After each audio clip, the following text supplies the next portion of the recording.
Lee Summit for KC Pier is known as kind of a settlement area. We see a lot of cracks in foundation, and those cracks will begin to kind of settle in dry seasons.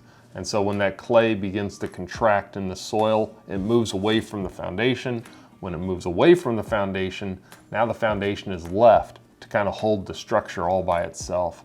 And there's a lot of clay in the foundations in Lee Summit. We see all types of foundations, whether stone to crawl space and block and mortar and poured, but the clay acts the same. It begins to withdraw. When it begins to withdraw, it causes types of settlement issues. And so we do a lot of piering at KC Pier out in Lee Summit. We do a lot of I-beam and reinforcement of walls as they begin to move inward or begin to crack, especially the horizontal cracks is an indication of pretty large, substantial inward movement. And so we have I-beams and piering techniques for every type of foundation.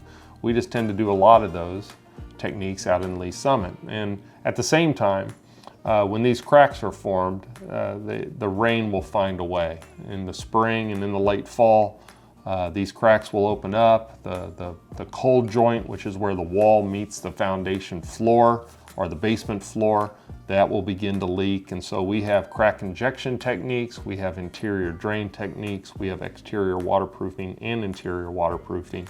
We have sump pump systems as well, expanding those systems to protect full walls, not just a corner of a home.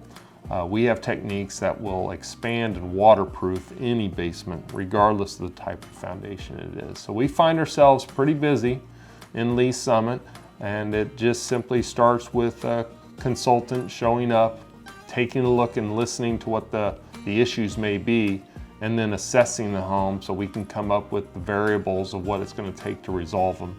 And then, as mentioned, we have a solution for just about any type of foundation wall and problem that, whether the dryness or the wetness shows up, we have a solution for them.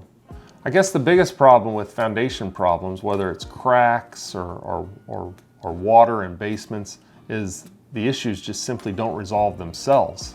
And the sooner that you tend to resolve the issue tends to save you money, because the issue is only smaller and escalating. It is on a curve to escalate and extrapolate and get worse. And the repair bills, as the repair gets worse, only get bigger. So we can go, for example, from a 2 or 3 I-beam wall and resolve that for just a few $100s. But if you allow that wall to continue to move, that wall can then become a few $1,000s. And most repairs, when it comes to whether it's structural and settling or walls or cracks that are getting worse, or waterproofing, if the water is showing up in one corner, it'll begin to kind of spread along the walls and maybe find itself through different corners. If you can resolve that early enough, you can stop the issue right away and it won't get worse, which ultimately is going to save you money.